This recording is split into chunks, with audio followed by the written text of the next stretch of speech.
The Thing About Jellyfish by Allie Benjamin. This is Chapter 3. Sometimes things just happen.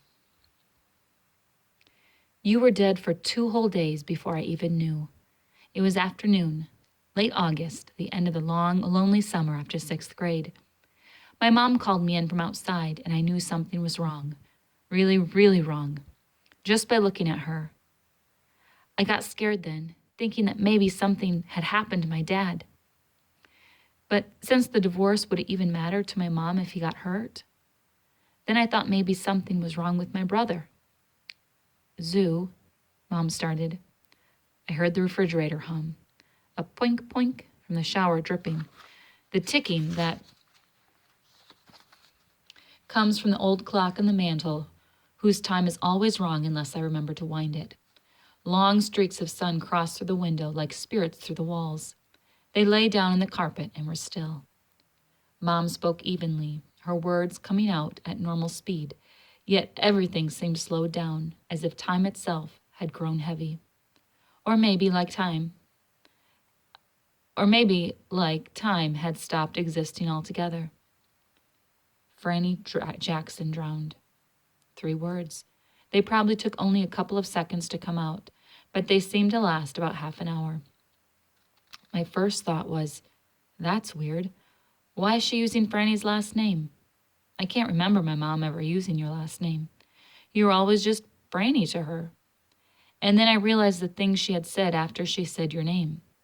Drowned. She had said you had drowned.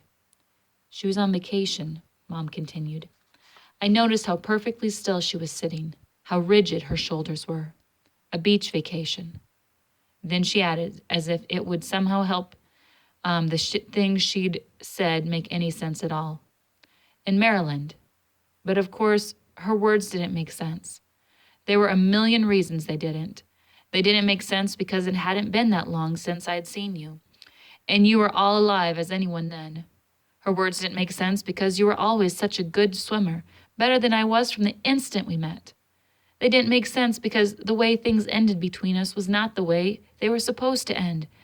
They were not the way anything should ever end. And yet here was my mom.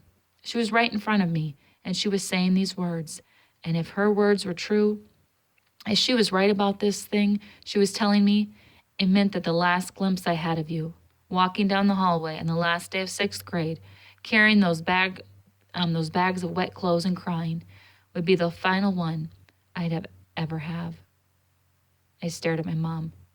No, she isn't, I said. You hadn't. You couldn't had. I was sure of that. Mom opened her mouth to say something, then closed it again. She didn't, I insisted, louder this time. It was Tuesday, Mom said. Her voice was quieter than before, as if my getting louder had sucked the strength from her own breath. It happened on Tuesday. I only just found out. It was Thursday now. 2 whole days had gone by. Whenever I think about those 2 days, about the space between you ending and me knowing, I think about the stars. Did you know that the light from our nearest star takes 4 years to reach us? Which means when we see it, when we see any star, we are really seeing what it looked like in the past. All those twinkling lights, every star in the sky, could have burned out years ago. The entire night sky could be empty this very minute, and we wouldn't even know it. She could swim, I said. She was a good swimmer, remember? When Mom said nothing, I tried again. Remember, Mom? Mom just closed her eyes and placed her forehead in the palms of her hands. It's impossible, I insisted. Why couldn't she see how impossible this was? When Mom looked up, she spoke slowly, like she was trying really hard to make sure I heard every single word. Even good swimmers can drown, Zoo. But it doesn't make sense. How could she? Not everything makes sense, Zoo. Sometimes things just happen. She shook her head and took a deep breath. This probably doesn't even seem real. It doesn't seem real to me either. Then she closed her eyes for a few long seconds. When she opened them again, her face twisted up in a terrible way. Tears began spilling down her cheeks. I'm sorry, she said. I'm just so sorry." She looked grotesque, her face all crumpled like that. I hated the way she looked. I turned away from her, those nonsense words still tumbling in my head. "You drowned, swimming in Maryland 2 days ago."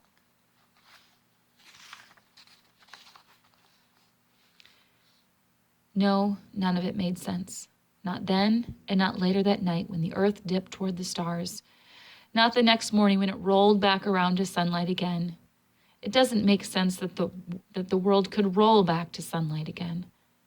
All this time, I thought that our story was just that, our story. But it turns out you had your own story, and I had mine. Our stories might have overlapped for a while, long enough that they even looked like the same story. But they were different. And they made me realize this. Everyone's story is different, all the time. No one is even really together, even if it looks for a while like they are. There was a time when my mom knew what had happened to you, when the weight of it had already hit her, and I was just running through the grass like it was any other day. And then there was a time when someone else knew and my mom didn't, and a time when your mom knew and almost no one else on the planet did. And that means that there was a time when you were gone, and no one on earth had any idea, just you, all alone, disappearing into the water, and no one even wondering yet. And that is an incredibly lonely thing to think about. Sometimes things just happen. My mom had said that. It was a terrible answer, the very worst. Mrs. Turton says when something happens that no one can explain, it means you have bumped up against the edge of human knowledge, and that is when you need science. Science is the process of finding the explanations, and no one else can give you. I'll bet you never even met Mrs. Turton. Sometimes things just happen is not an explanation. It is not remotely scientific. But for weeks and weeks, that was all I had, until I stood in that basement room looking at jellyfish on the other side of the glass.